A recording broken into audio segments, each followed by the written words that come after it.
May kamag-anak o kaibigan ka bang nakatira o nagbabakasyon abroad? Halina't hikayatin silang magrehistro para makaboto. Narito ang kanilang mga dapat gawin. Pumunta sa pinakamalapit na embahada, konsulado, misyon, polo o meko o sa mga nakaschedule na overseas outreach field mobile at akyat barko sa inyong lugar. Huwag kalimutang magdala ng valid Philippine passport. Kung ikaw ay seaman, dalhin ang photocopy ng Seaman's Book. Para naman sa mga dual citizen, dalhin ang mga dokumento na nagpapatunay ng inyong pagka-Pilipino. Kung sila naman ay nasa Pilipinas pero alam nilang nasa abroad sila mula April 13, 2019 hanggang May 13 at 2019, pwede pa rin silang magparehistro para makaboto sa overseas voter registration centers na aprobado ng COMELEC at DFA OVS.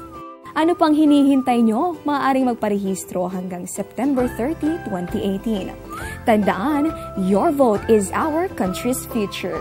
Register and vote.